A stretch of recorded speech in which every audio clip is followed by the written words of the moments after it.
Hello, White Sox fans, and welcome to the FutureSox podcast, part of the Just Baseball Media Network. My name is Ian Eskridge. Joining me, as always, my co-host, Mr. James Fox. Tonight, we're going to be getting into Anthony K, the Rule 5 draft preview, winter meetings, the draft lottery coming up this week, among a bevy of other topics, I'm sure. How are you, James? Good, man. What's up? Oh, it's a exciting day today, Yeah, and winter meetings are always cool. Yeah. yeah. So I mean, we'll see what comes of it. I mean, I don't know what to expect here actually out of the winter meetings, Yeah. but Yeah, like Bob Nightingale is trying to throw cold water on it, on all the excitement. I tweeted something today because, like everybody always kind of says like do the opposite of what Bob says, right? Which is kind of funny. Like he's already like messed up a signing. Um, so in his article today, he said like he doesn't really expect much to happen. He thinks it will like over the next couple weeks, but like not much at the meetings, right? He's like going to be pretty slow. So then I quote tweeted it today and put like it's going to be crazy at the meetings then because like Bob says otherwise. So it's pretty yeah, funny. Bob's generally about 65% off on whatever he says. Well, it's really interesting because like I love his like Sunday column because he's got all these notes in it, and a lot of like he nails like this manager is going to be fired or like this guy's gonna win MVP or like some of that stuff, right? But like, yeah, like some of the random stuff he tweets, like this is close to a deal, and then it's like debunked like within 5 minutes. It's like crazy. Yeah, the Zach Gallen Yeah, signing yeah, that was not signing. that was impressive. Well, it also doesn't like it doesn't make sense for the Cubs yet. Like, if you told me they ended up signing Zach Gallen, like okay, like that would be fine. But like, I would assume that it would be after what is it? Tatsuya Imai signs elsewhere, and Michael King goes elsewhere, and then the Cubs are settling for a Zach Gallen. Like getting out ahead of it and signing him first, like doesn't really make much sense to me, which is why I was kind of surprised when I saw it. I mean, I don't know as if I'd necessarily say that you would. I mean, because if you wait on those guys and then Gallon goes elsewhere, I mean they need more than one pitcher. So I wouldn't be surprised if they tried to get out in front of it and kind of backfill the rotation a little bit first, Yeah. and then go for the home run after that. But Well, I assume Gallen's going to make 20 million plus though, like AAV, right? I mean, yeah, everybody does now. Yeah. So I just didn't know if they were going to sign two $20 million pitchers when you have what's his face, you have Shota back. So yeah, I don't know. See how quickly the pitching market moves. I mean, Cease took his best offer. So I wonder if like those next guys come off the board here. did you find something? Did you? So the Toronto kind of using some of that money to pay taxes.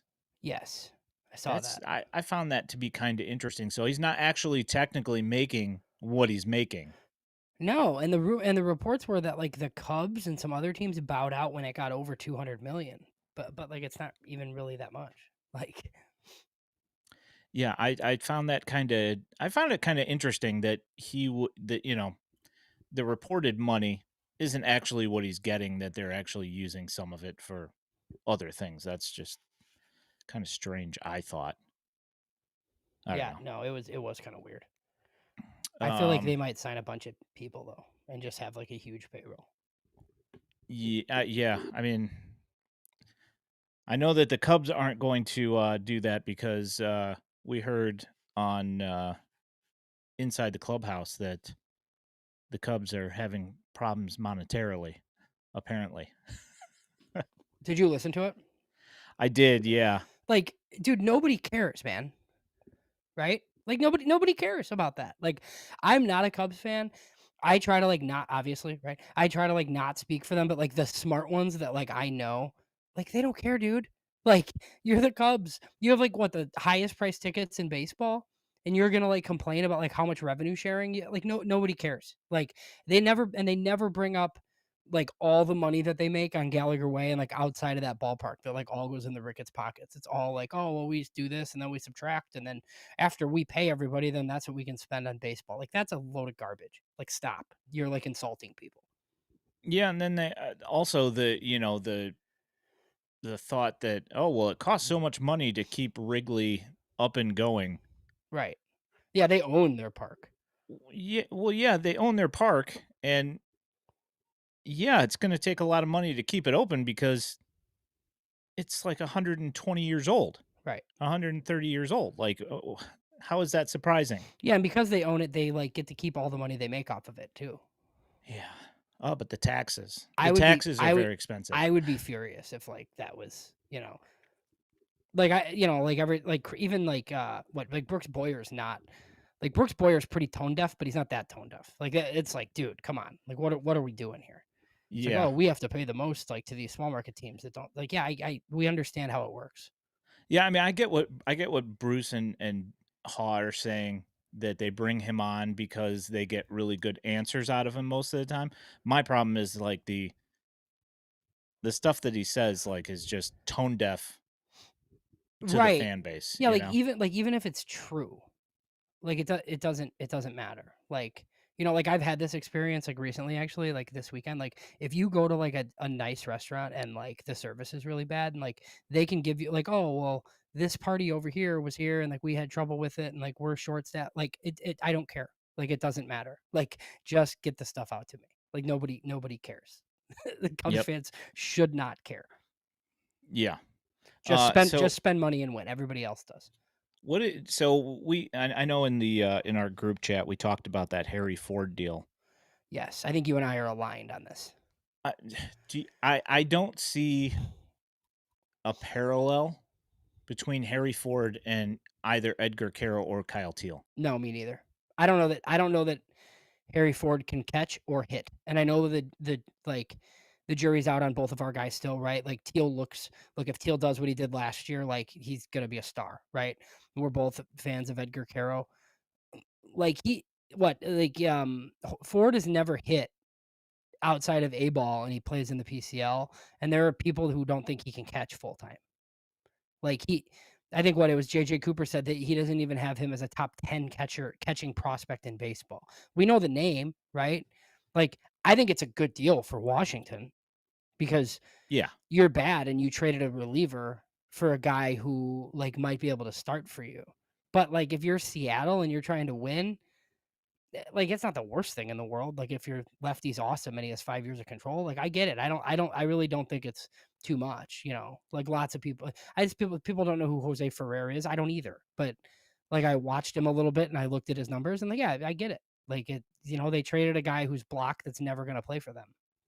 Yeah. I mean, I'm not enamored with I've never been enamored with Harry Ford. For me, it's always been you know, what they projected him as before he was drafted, and like pretty much none of that's been realized. Like you said, he hit an A ball and he hit in the PCL, but everybody hits in the PCL, Right. and his numbers weren't all that great in the PCL. Like to expect him to be a good major league hitter. So Right. Yeah, I don't know. I mean, I think that trade's fine for Seattle, especially if that guy's good. I mean, they're trying to win. yeah, hello to everybody that's hopping in the chat here. Good to see you guys tonight. So White Sox sign Anthony K from the NPB. Just a So in the channel description or in the stream description, there is a link to Adrian's article on Anthony K, which is a lot of info in there.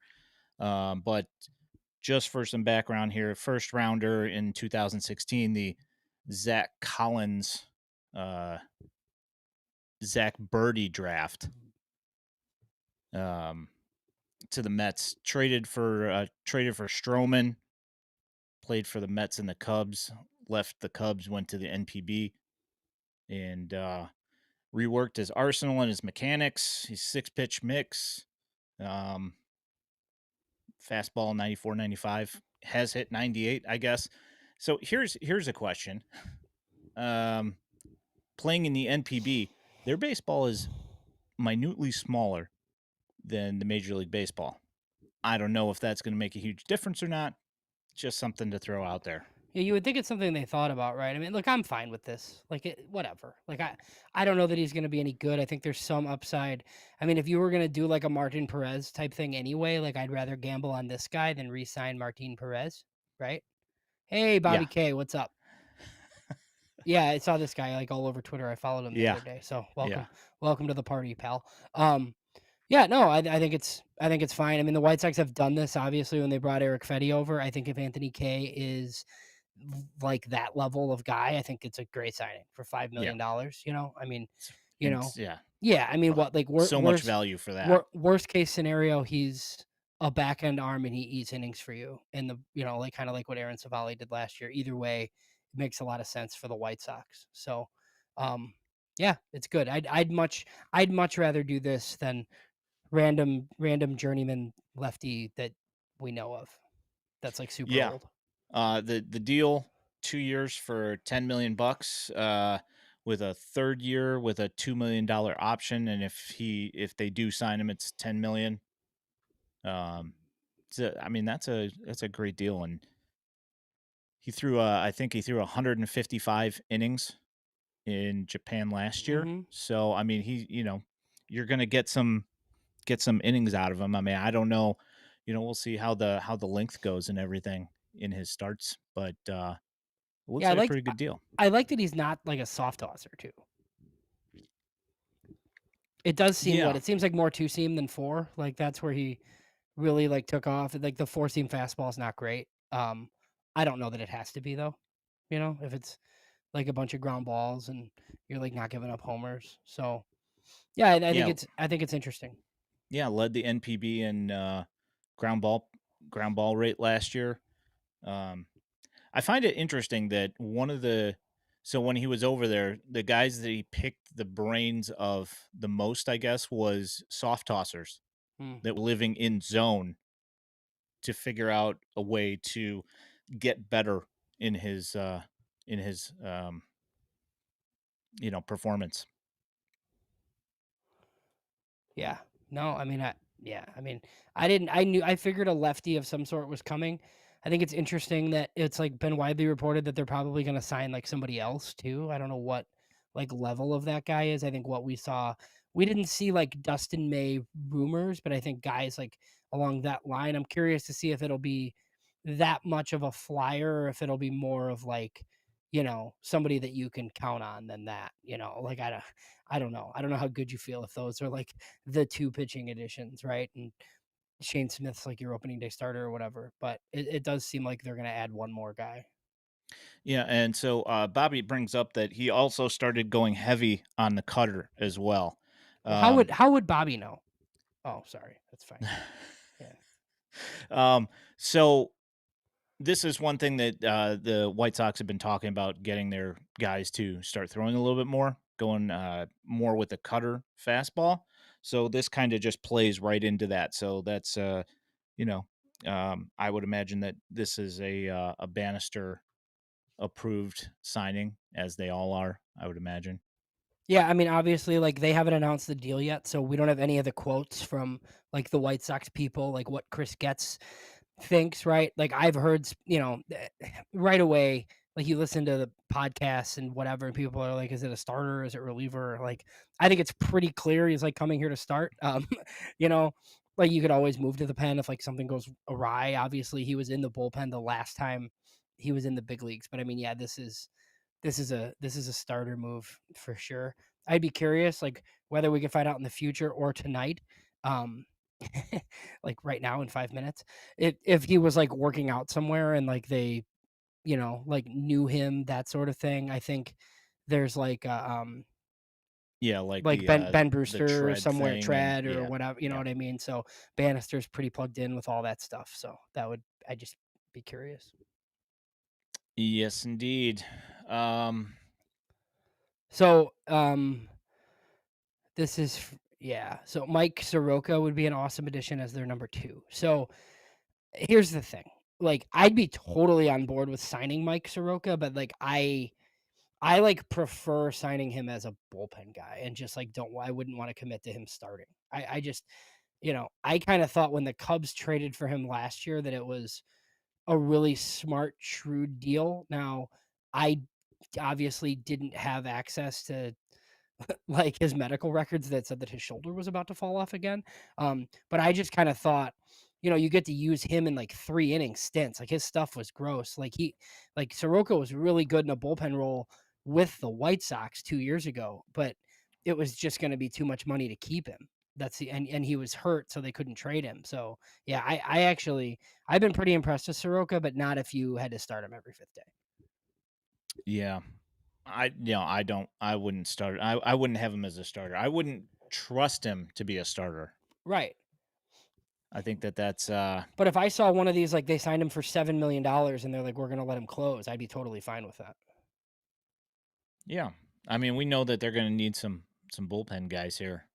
So, Are there any other questions we need to get to before we move on? There is like a ton of stuff. Thanks, guys. I just am kind of like scrolling through here. I don't want to miss anything, but I think a lot of it, some of the stuff's getting answered in the chat, like from other people. So that's good. uh let's see here. But yeah, there was like Cubs stuff. Yeah, Tamar Johnson, I think that's a good call. So Tamar Johnson's similar to Harry Ford. Like I would imagine like Tamar Johnson will get traded in a deal here for like a young veteran position player, and people will be like, "Oh my God, they traded Tamar Johnson," and then he'll probably like not turn into anything either. Yeah, I've been watching him for several years and I just have never been impressed. Not that he's necessarily bad. He just, the bat to ball's not as good as you would hope. And he doesn't get on base enough to use that speed that he has.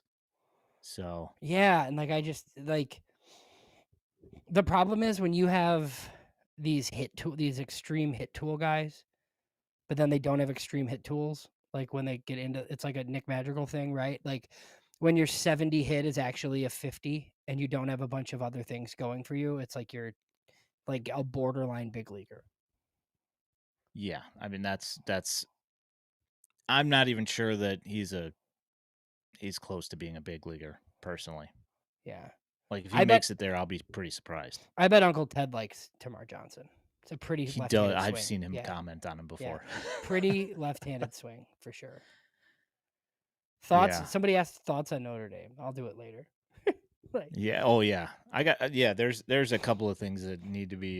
yeah, the system, the that need system's to dumb. be I discussed. don't like Notre Dame, but like the system's dumb. So Yeah, it is. I don't disagree. Trey asked about the Rule 5 pick. I'll get into it. You got to stay the whole time. No, I'm kidding. It might be sick. So Mike's bringing this up, and I think this is a topic that I feel is worth discussing. We haven't really gotten into it too much. 3 years removed from Project Birmingham, with the Barons' success and the core in Chicago, was it a success? I mean, it's not a failure. I think it's fine.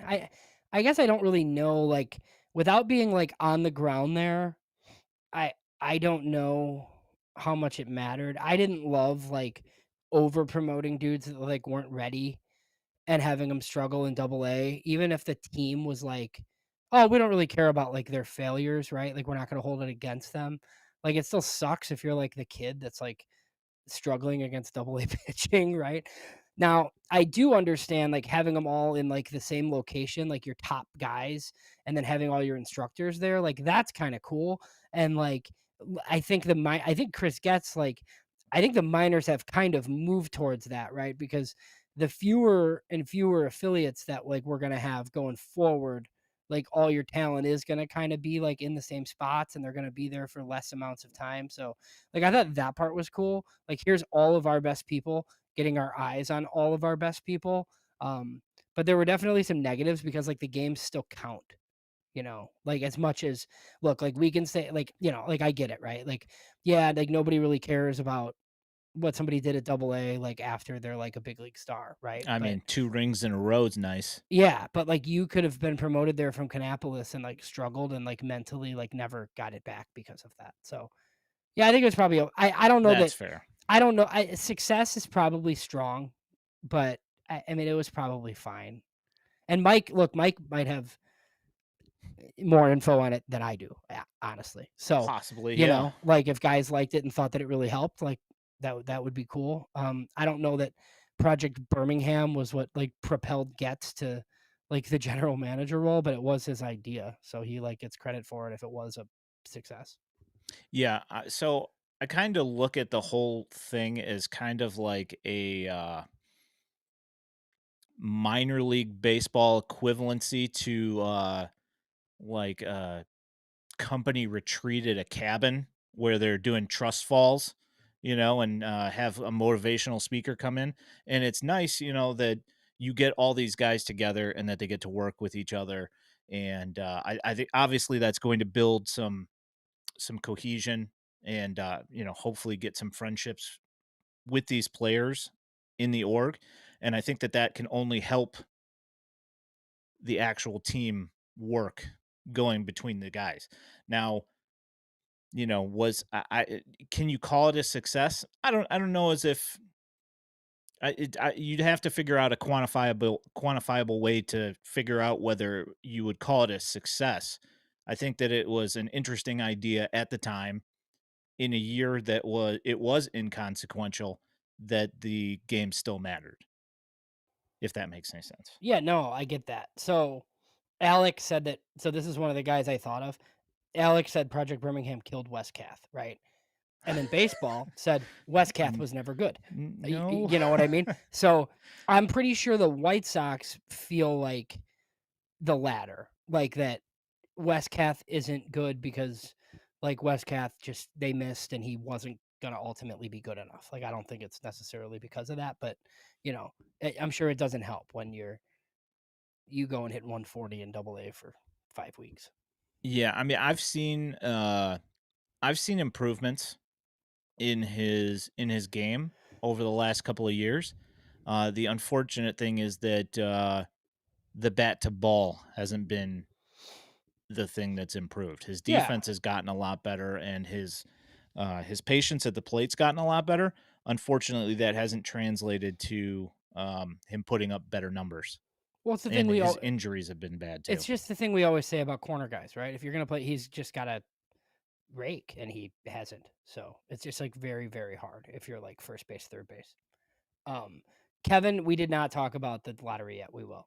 Yeah, we'll get He to was it. like afraid that he missed it. No, we were screwing Yeah, no, around at we the didn't miss beginning. the conversation on it. I might have mentioned it already that it is on Tuesday, Yeah, but it's Tuesday. It's Tuesday at 4:30. we've got a call from Uncle Ted for Adolis Garcia. Yeah, I'm done with guys that don't walk. Yeah, he likes swinging the bat. And he's That is for right-handed, sure. Ted. What are you doing? He's totally going. He's breaking the mold here tonight. I do not know if DJ Gladney signed yet. Baseball. I'm actually. Yeah, I don't know. I haven't heard anything, and I feel like I would have heard something Yeah, like if had he that went taken somewhere place. else. Yeah. Yeah, I don't know. Um. So again, winter meetings started today. Um. I think they technically start tomorrow, but people are there, so like stuff Right. could happen tonight. Yeah. Yeah. I know. I saw that Courtney Finicum said that she was sitting next to Rick Hahn on a flight to I saw Orlando. that. Yeah, I wonder what Rick's doing. Is Rick like Or doing MLB is it Network stuff, Orlando? or is he? Yeah, it's Orlando. Is he networking? Is he trying to get back in? I don't know. I was kind of curious about the same thing, and she said that she talked his ear off. Mhm. I don't know.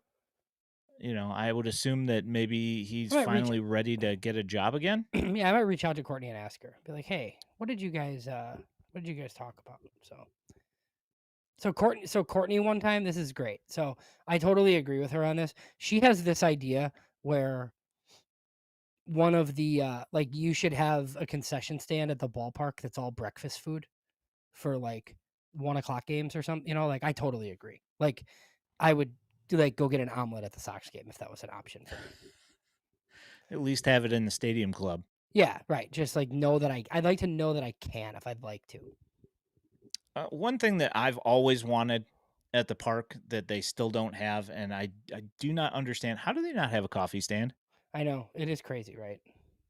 Like, I mean, I don't, like usually, like when I go to a baseball game, I usually drive there, and I usually got my kid with me. Like, I'm not like going to be pounding back beers all over the place. Like, I drink a coffee though, but I can't get one. They don't have them anywhere.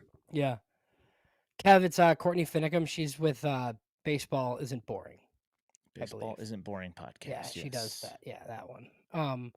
And then Alec asked me about Ethan Bass, White Sox Rule 5 guy. I think he's from Northbrook. Somebody can correct me.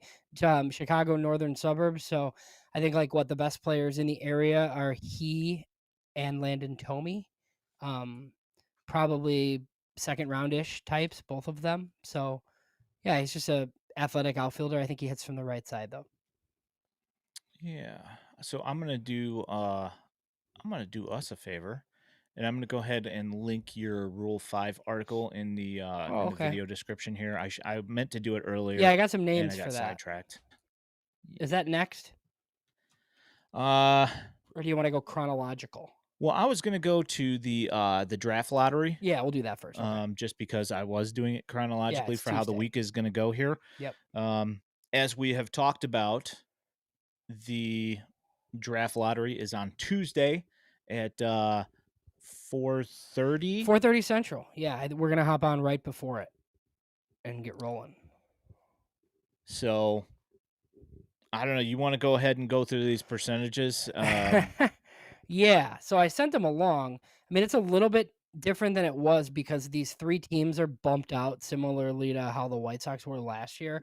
Like essentially Colorado's picking 10th, Washington's picking 11th, and the Angels are picking 12th, right? So like that's happening.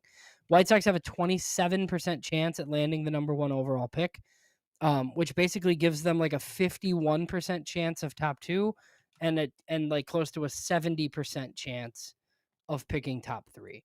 So those are pretty good odds. The lowest they can pick is 7 because the way they do this, like, so the reason why Colorado is at 10 is because the White Sox are guaranteed pick 7 no matter what. Minnesota's guaranteed 8 no matter what, and Pittsburgh's guaranteed 9 no matter what. So basically, like those top 3 teams can't fall further than 9, if that makes sense. So that's why this is like done the way that it is.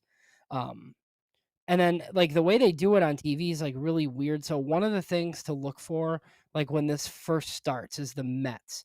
So the Mets are supposed to pick 17th. So the issue with the Mets is if they get top 6, like they get to keep their pick. But if it's not top 6, they're picking 27 because it drops back 10 spots because they spent too much money, according to baseball. So to know, so basically to know that this thing is on track Tuesday, Cincinnati will move from 19 to 18, and then Houston will be 17. So if Cincinnati and Houston are the first 2 names, um that we see, like it's 18, 17, like then we'll know that like it's like on track essentially. And then what they typically do is like they show all the teams up on the side if nobody's ever watched this. um and if a team gets leaped over, then that means they're in the top 6 somewhere basically.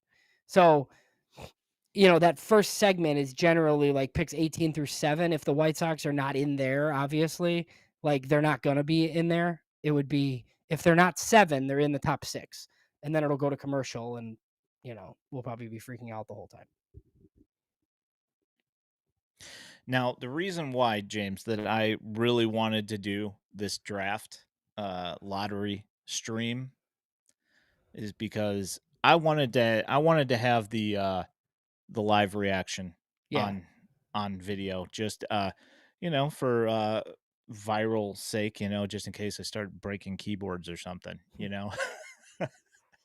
Let's hope that is not the case. Yeah, I so mean, Kev, yeah, no, it'll be, I don't know, man. I don't know how to react. I mean, so Kev said, "What is the pick number the Sox get where you're disappointed?" I think you and I are probably a little different on this. I think for me, like for me, if they land a top 3 pick, I'll be fine because I think they'll have enough of a bonus pool to where they could like make sure they land like one of the top 3 players, like depending on who leaps them.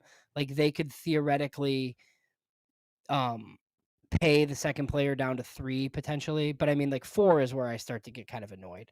Like 4 is like, come on, it's like ridiculous. yeah, I'm with Jay McNasty here, where he says getting top 2. I would be okay with number 3, but ideally 1 or 2. Yeah. If we drop below that, I don't like the pool value going down. Mm-hmm. It gives you less to play with as you go through the draft. You don't Well, and I you think that can't you can't give like that higher monetary value to somebody in the second round to really maximize the draft. It's just yeah. right. But I think by 3 or 4, like, it just, like, kinda changes, right? I think if you're picking 1, you have to take Rock Chalowski, and if you're picking 2, like, like, Grady Emerson's the best high school player in the class. Both of these guys would have been the number 1 pick overall, like, the last couple of years probably. Um, you just do it and you pay, like, what it takes. But once you start getting into that 3, 4, 5 range, I think that's when you start potentially looking to cut a deal, and then you're spending $4 million potentially at your next pick. It just kind of changes like the whole strategy.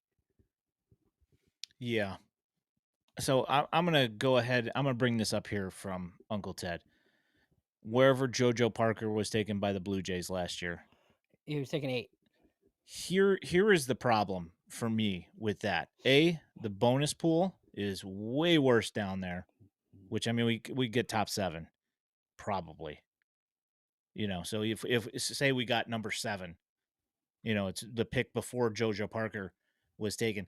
The problem with that also is that there are two, like you said, there are two guys in this draft that would have been picked number 1 the last couple of years.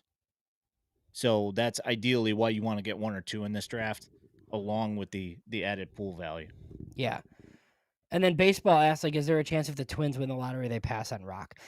I think that stuff is like too early to answer. I don't know who he's being represented by. Like, what the record is still, I think like 9.3 million is the bonus record, and the number 1 pick will be well over $11 million. Rock Chalowski's not getting full slot from anybody. Um, but he definitely breaks the record and he probably gets 10 million bucks. So that's the one thing, right? Like, say the White Sox have the number 2 pick. And this is just an example, right? White Sox have the number 2 pick and it's worth like 10.6 million. And the Twins pick is at number 1 and it's like over 11. The White Sox can offer Rock Chalowski their full slot at 2, which is like 10.6, which means the Twins have to beat that. Otherwise, like, why would he sign with them? You know what I mean? That's the type of thing where, like, the Rockies did that with Holiday this year. They pushed him down to 4, but they paid him close to what number 1 would have paid anyway.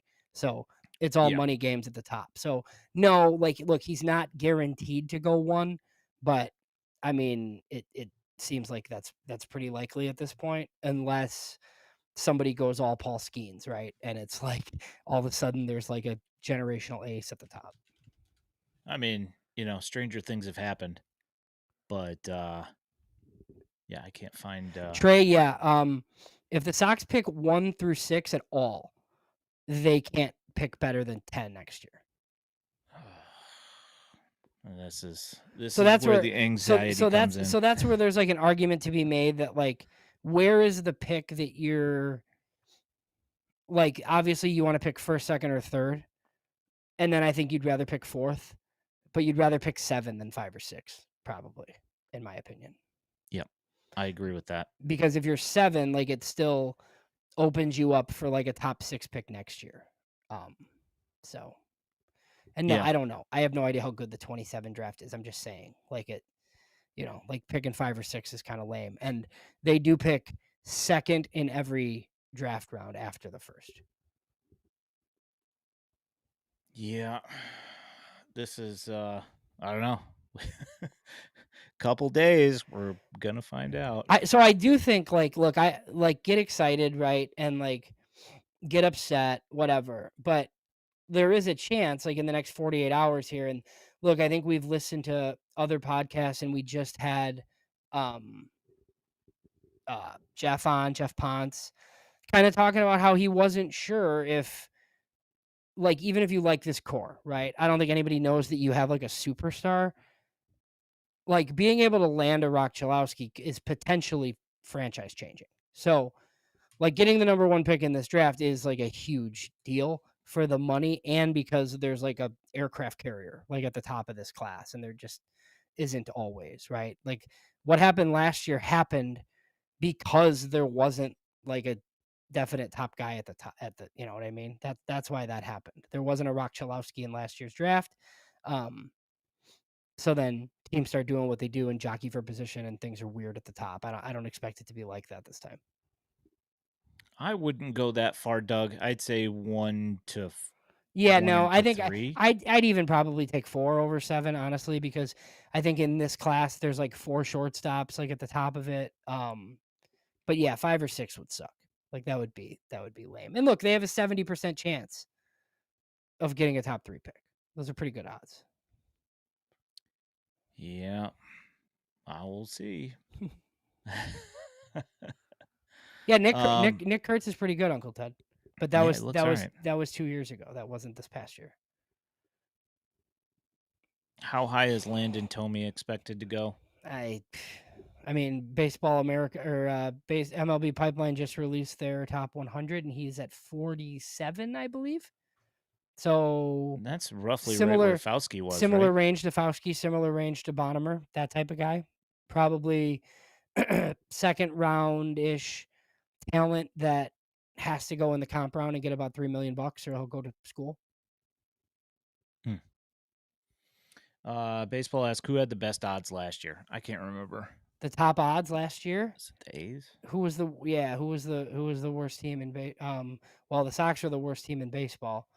So it wasn't them. It was whoever was like the second. I don't remember who was the second worst team behind them. Yeah, it was either. But the Nationals got the number 1 pick. I know that Yeah. much. I don't remember. Yeah, they That's fell one though. thing I don't remember, but I think Yeah. it was the A's. I could be wrong though. Yeah, so I will say like the only teams. So I talked about the back end of this. Like Cincinnati would just get into 18 if the Mets would fall down, okay? Houston has a 0.34% chance to land the number 1 pick, okay? So they're likely picking at 17. Then it would be like Kansas City, San Francisco, Texas, Arizona, up to 13. And then like Colorado, Washington, and the Angels are locked in at 10, 11, and 12, basically. So the teams up at the top with the White Sox are Minnesota, Pittsburgh, Baltimore, the Athletics, and then the Braves. So yeah. Yeah, it was Watch the Braves. Oakland. Braves get number 1. Insane. Just what they need. Yeah, you want to see a meltdown. Yeah. Either the Twins or the Braves or the Orioles, for crying out loud. Yeah. Well. All right, so you want to move to the Rule 5 preview here? Yeah, sure. Yeah, All right. I like the Rule 5. And look, I don't know that the White Sox are going to do much other than get a draft pick and draft a Rule 5 guy. So this might be like the highlight of our week. Yeah, entirely possible. Although if you listen to Bruce Levine, he says that Luis Robert has to be traded. So I mean, I'd be down for like a Luis Robert trade. I just don't know how likely it is. I don't think it's going to happen. Personally. I mean, What's up, Adrian? I think it's going to happen. I just don't think it's going to happen like this week. Like, I'll be shocked if it does happen. yeah, I guess I just like look around and see like the rest of the market, and I see that a guy like Mullins goes to the Rays for $7 million, and there's lots of teams with needs, and there's nobody available. Now that means the White Sox are obviously going to have to come down on like a pretty substantial ask, and I have no idea when or like if they'll ever be willing to do that. So yes, I think betting against him being traded is probably the smart move. Nothing would surprise me at this point. Yeah, that's fair. Let's see. So Rule 5, they pick second. Yeah. That's Wednesday. I don't know what time it is Wednesday. It's usually in I the think it's like 10 morning, in the and then morning, people isn't go it? home. Yeah, I mean it's Yeah. like Eastern time, Orlando. So no stream that day. No. We'll just tweet about it, whatever. But I mean, yeah. So I wrote a preview. I put like 15 or so pitchers on here. I didn't even include position players because I just like don't think they're gonna do that. But like one guy that I find pretty interesting is Carter Baumler, right-handed pitcher from the Orioles. So he's only 23. They took him out of Dowling Catholic High School in Iowa in the 5th round in 2020. A couple interesting things about that. The White Sox scouted him heavily. He was a member of their area codes team. So, they always draft guys off their area codes team and they love Midwest players. Baumler's still just 23, but he really hasn't pitched very much. He's had a ton of injuries. He's had shoulder injuries. He had Tommy John surgery. He's a 6'2", 195-pound righty, but he was really good over his last 16 innings, I think. He's been moved to the bullpen, I think, in Double-A with them. So I think his fastball played up a little bit, mid 90s, and it's 20 inches of IVB. And then there's a tight downer curveball that's his best secondary, but it doesn't really walk people either. So, it is an upside play because he's super young. It's a guy that they know. It's a guy that I know they have some level of interest in.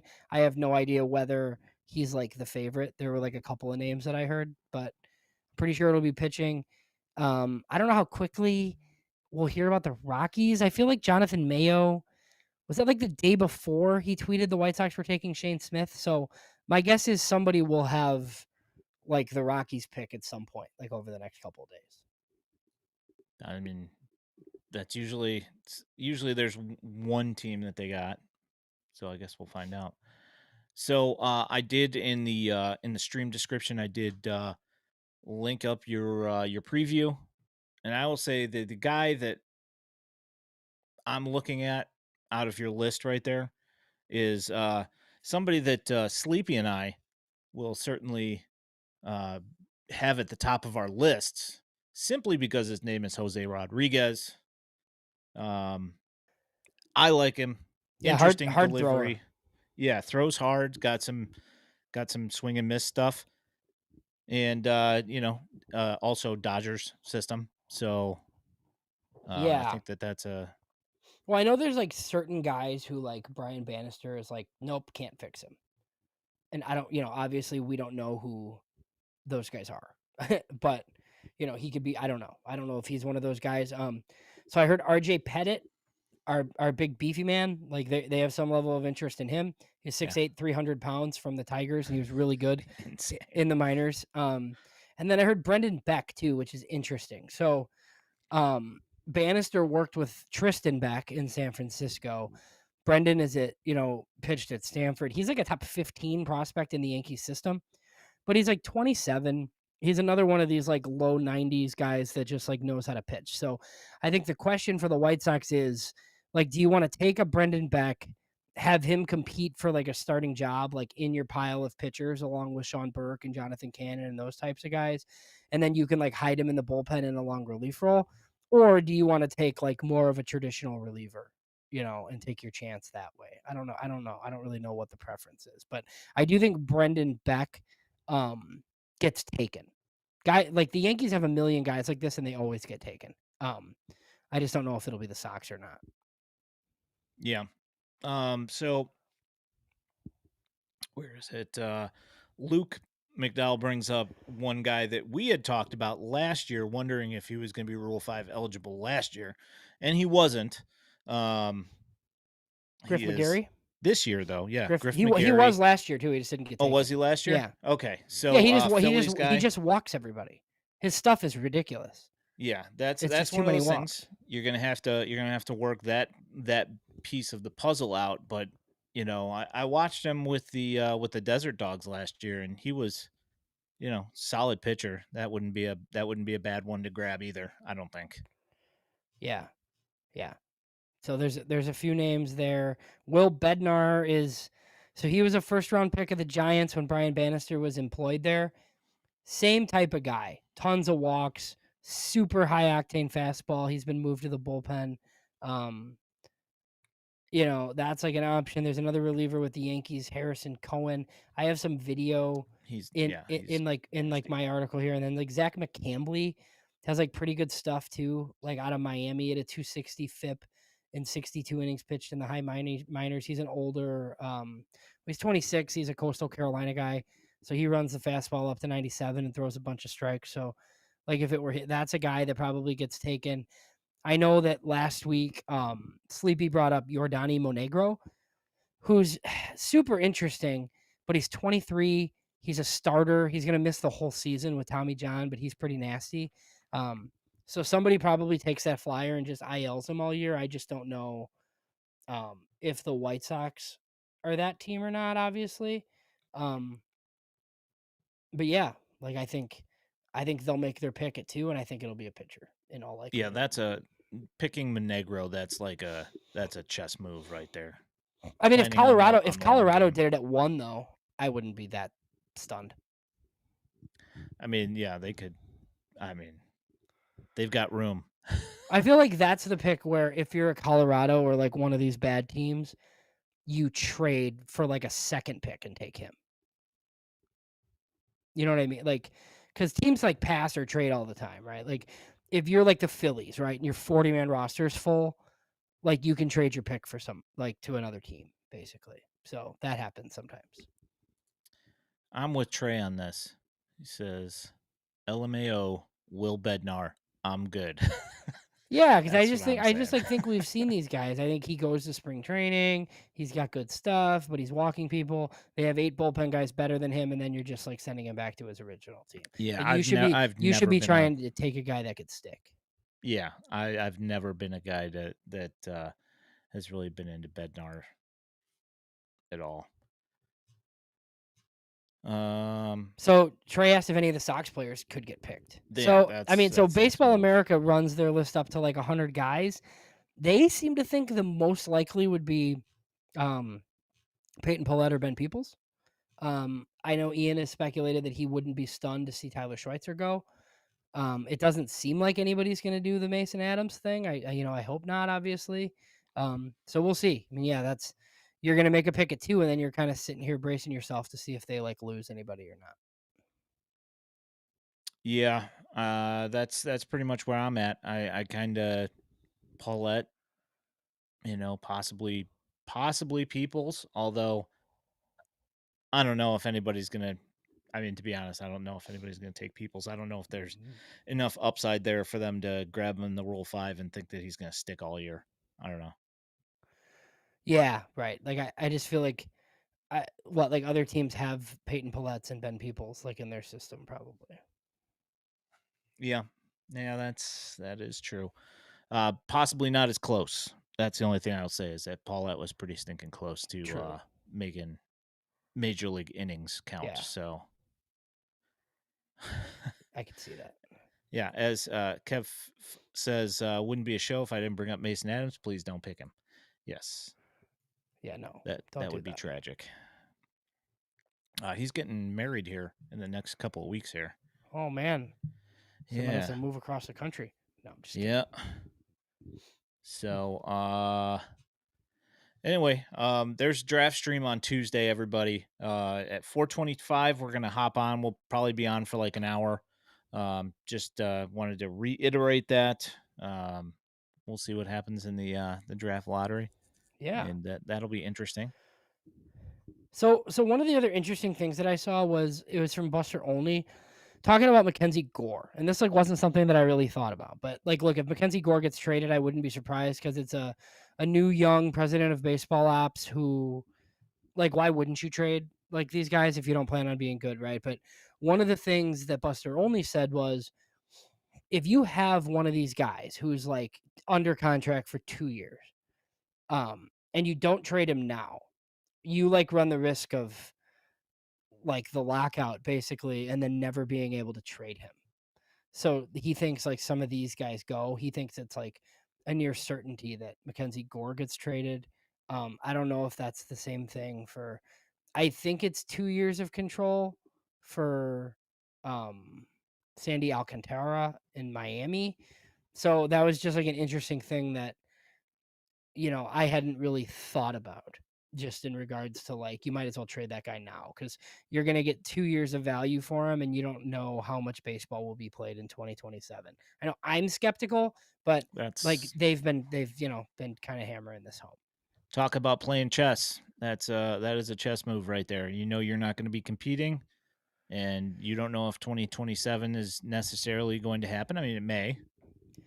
Yes, I'm but assuming there will be a 2027 season. I just, yeah, you know, but if yeah, you I don't don't trade him disagree right with you. away in that offseason, I just, yeah, it's kind of weird. So I found Hmm. that part interesting. And then I wanted to get into the division a little bit. I don't know if you have any thoughts on that. Just like some of the decisions that are, so one of those guys too is Stephen Kwan, 2 years of control. Um, Cleveland likely doesn't sign him. Should they trade him now? That sort of thing.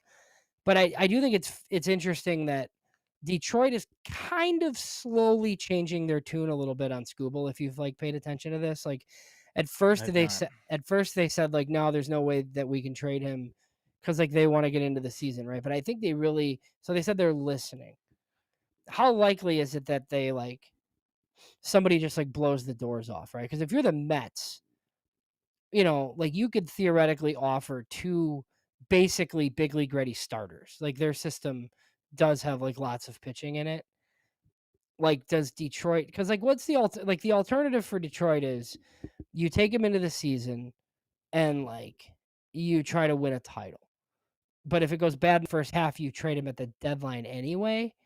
I don't know that like you wouldn't get a lot more now. So like following Detroit with Scooble, I think is interesting. And then the Twins. Like this has to be posturing, right? From the Twins. This like they're not going to trade their guys spiel because they dumped everything at the deadline. Like if they had a bullpen guy with 3 years of team control, they traded him, right? Which is like the biggest indicator of all indicators that like you're selling and you're whatever, tanking, like whatever you want to call it. So they have Joe Ryan, right? And they have Byron Buxton and they have Pablo Lopez.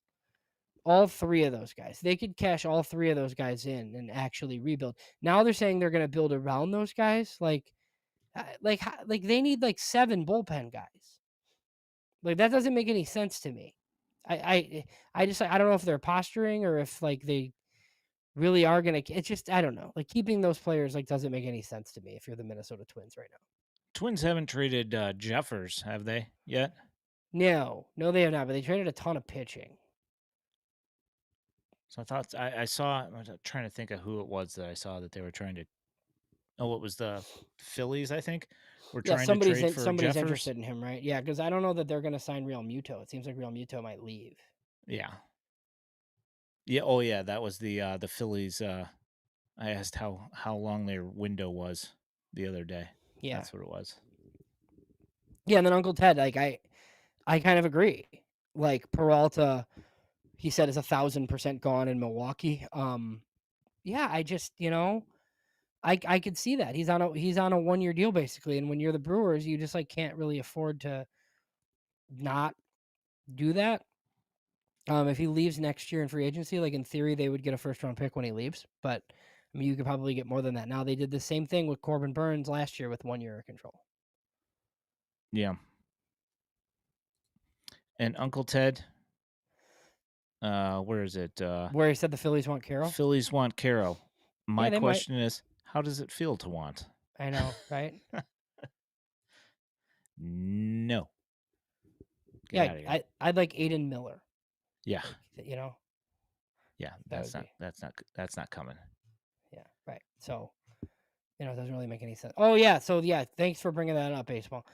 So Red Sox, yes, trading the password to Pittsburgh. So he's basically big league ready. So this is like one of those moves that like I bet Pittsburgh makes a couple of more moves like this. They've offered a free agent contract to Kyle Schwarber that's in excess of $100 million. So now the Pirates are paying more money for players than the White Sox are. So that's frustrating. But yes, so just Stingston Garcia, how do you say it? John Stinkson, yeah. John Stinkson. Yes, they call him the password.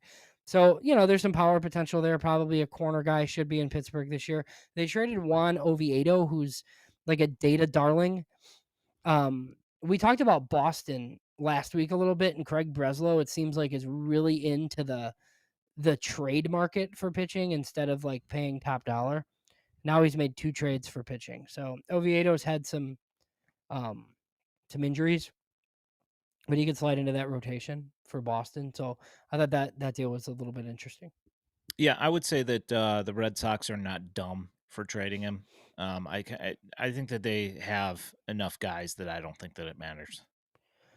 Well, so they're actually trying to trade like actual good players too. Yep. Boston Yep. is, like Willier Abreu can really help somebody. Like he's pretty good. And they might end up trading him because they have so many outfielders. Yeah. They have a bunch.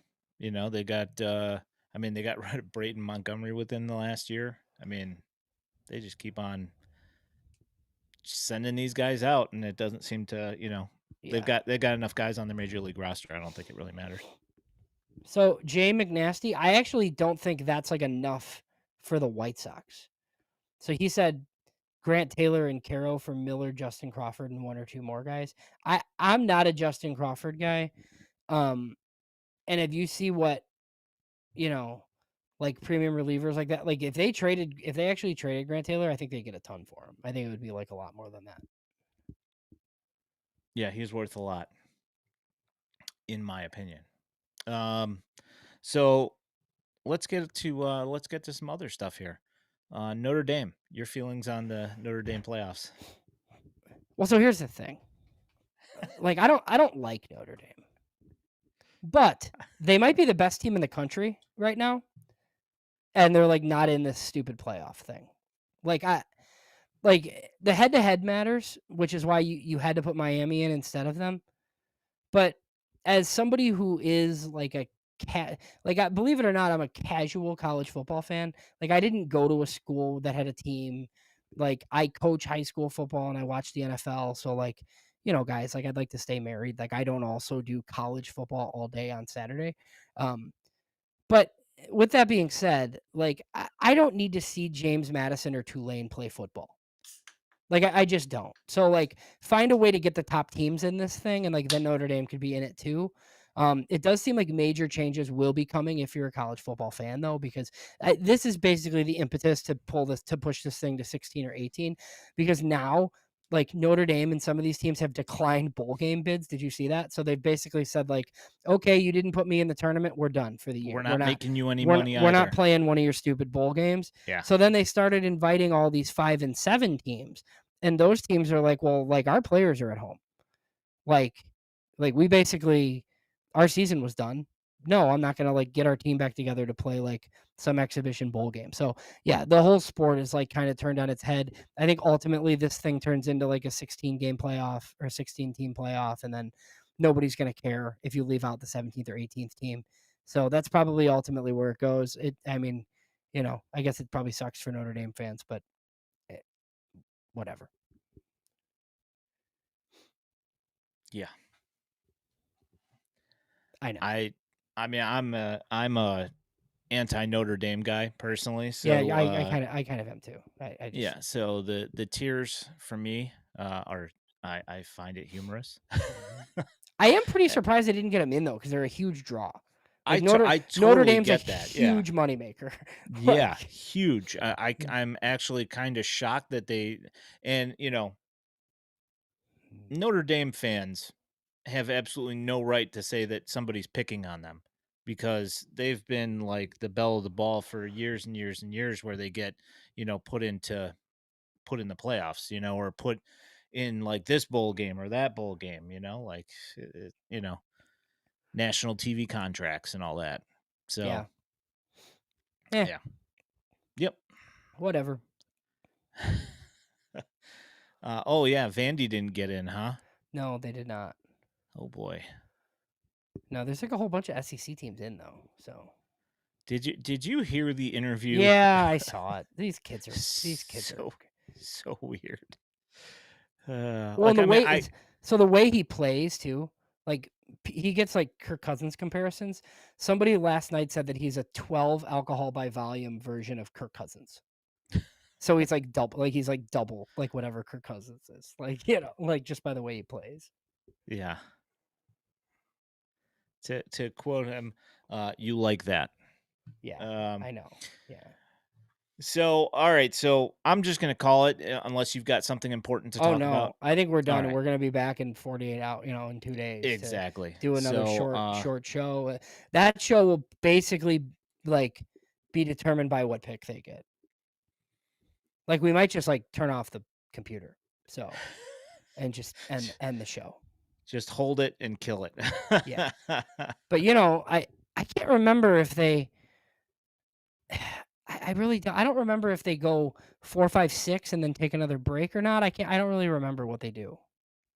I mean, we said that we were gonna allot an hour to it, so, I Yeah. mean, Yeah, it'll we'll be on, it'll like, it 4:25 or so until, yeah. like, 5:20 or something like that. Yeah, we'll be on minimum of, like, 30 to 40 minutes, Yeah, so 5:30 Eastern, Kev. And then are you gonna try to, thanks, like, Mike. project it like we did for the draft? Where you have it up in the middle here, or are we just gonna watch it Oh, and yeah, react? I'll You'll have it up on definitely the put our it up. screen? Yeah, Yeah, yeah, okay, yeah. okay. Yeah, so if you guys wanna hop on, it will be on the stream as well because, it's gonna be coming right from MLB's feed, so I'll just Yeah, put it up here on the screen, and, we'll talk over the top of it until it's, time for the pick, and then I'll yeah. unmute it, and it'll be, up here in its glory. Yeah, and I'll try to do my best in, like, explaining, like, what it means, like, second by second, like, that sometimes the people that are doing the show don't even really understand what things mean. Because it happened with the Mets, like, last year where I knew that their pick went back 10 spots, and that had already happened because a team jumped them, and, like, the panel didn't even, like, understand that. So, we'll see. Yes, indeed. Alright, well,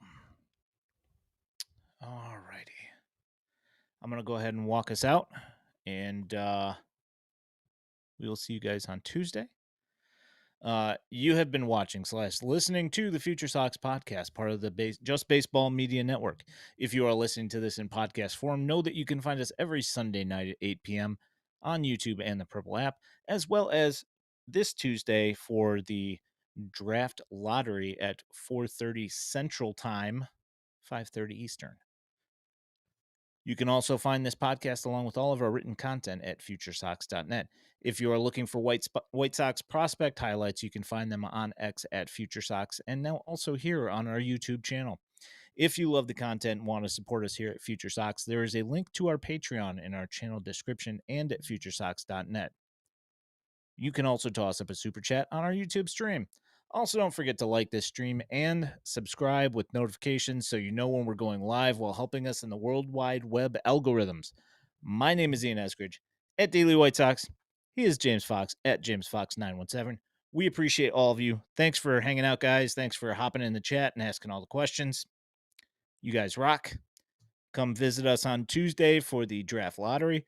We'll catch you on Tuesday at 4:30 Central. Thanks. Have a great night, and we'll talk to you soon.